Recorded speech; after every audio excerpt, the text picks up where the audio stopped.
Here's another speech that I've done. So it used to be that a man would grow old carrying these unanswered questions.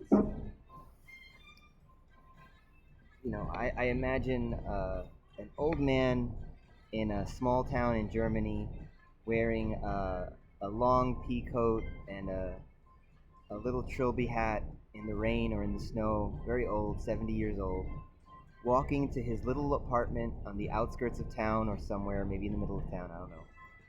You know, wondering why he doesn't have any friends, wondering why women don't like him, wondering just questions, questions, questions, questions. But it's the future now, and we have answers, answers, answers, answers, answers. You know, these days you can go on YouTube and you can watch a video of an entire seventh grade class or an entire ninth grade class or an entire eighth grade, the entire grade robbing a Modell's. And while you watch the video of all those young adults running in and out of a department store, running in and grabbing things and running out, when you watch that video, you'll be like, oh, that's why I don't have any friends, because I'm a good person, and you don't have to worry about it anymore. You don't have to worry like, why don't people like me? Because you're not manipulating them. Why don't girls like me? Because you're not a rapist. Why can't I fit into society? Because you're not a sociopath. You know, these questions are answered. You don't have to worry about it forever and ever and ever and torture yourself.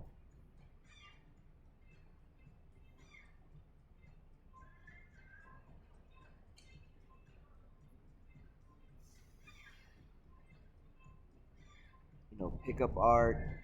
You learn pickup art and you learn like what it takes to get the girl to your house. You learn that you don't ask her to pass the salt. You tell her, pass the salt. But you don't use that. You don't say, pass the salt in a way that you want to fight. You say, oh, pass the salt in a tone that says, hey, don't pay attention to my wording. I'm asking you to pass the salt. I'm not telling you to pass the salt, even though I am literally telling you what to do. I'm not telling you what to do. I'm asking you.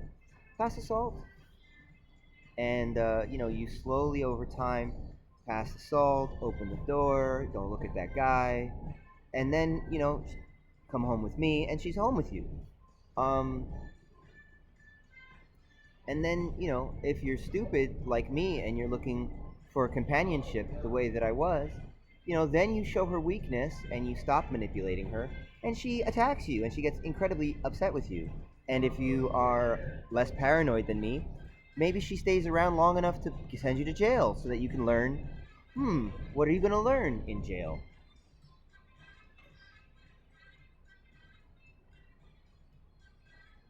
I call it sodomy academy or rape school.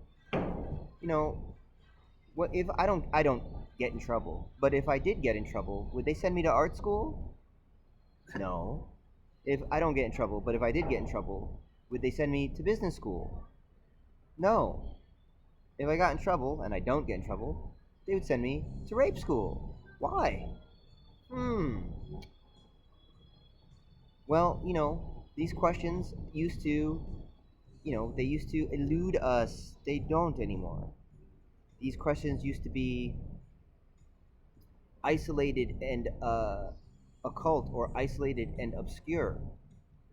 They aren't anymore.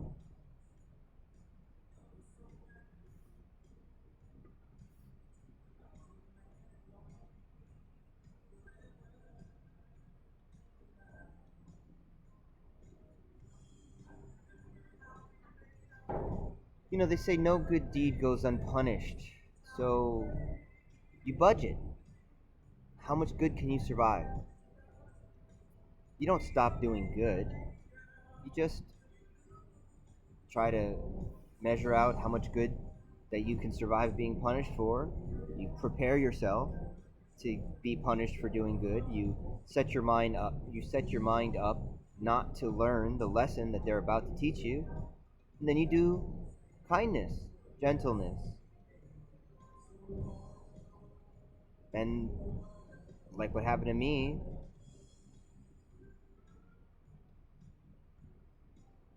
Hey, I see that you're trying to tear the. I didn't say that. I said, hey, you see a woman. She's in the rose garden in the park, and she's trying to tear a rose out for herself. And you walk up to her and you say, hey, I have some scissors. Would you start opening your bag? Would you like some scissors? And she says, fuck you, you piece of shit, you evil piece of shit. You probably have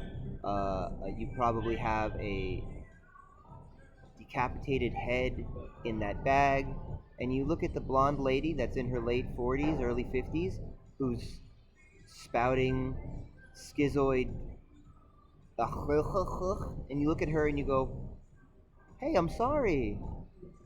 I'm sorry. I'm sorry that I can't reciprocate whatever that is. I'm sorry. And then the whole world comes and tries to kill you, and you look at them as they destroy themselves against you, and you try to make sure that it's not your right hand, because you don't want your right hand to be a diamond, because that's six carbons, six neutrons, six electrons, and six protons. So you try to take it on your left side, so that as they destroy themselves up against you, that you cry, because you would like to believe that there are other people in the world, but nah.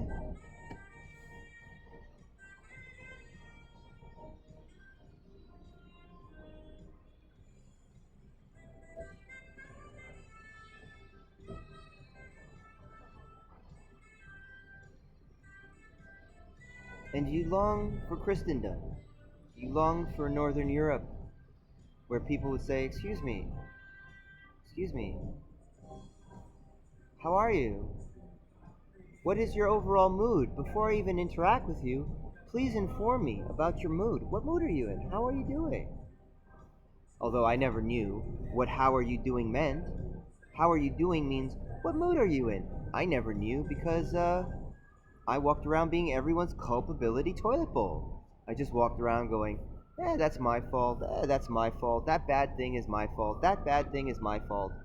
And if there's anything ever a good thing, and I thought, oh, that good thing, I did that, then I go, oh, I'm a deluded, schizophrenic, crazy person to think that all of the bad things that happen in the world are my fault, but the good things are for people.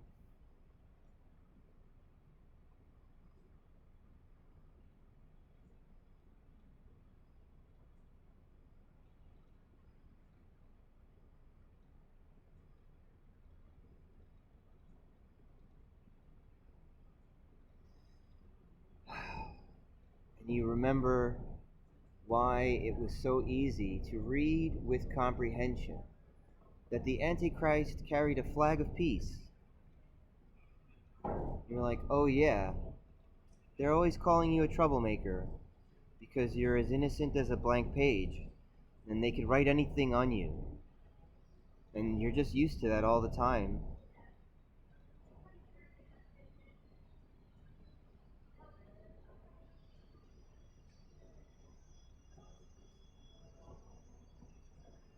And you remember how easy it was to read with comprehension in the Old Testament when Jesus says, name her unloved, for I have loved her.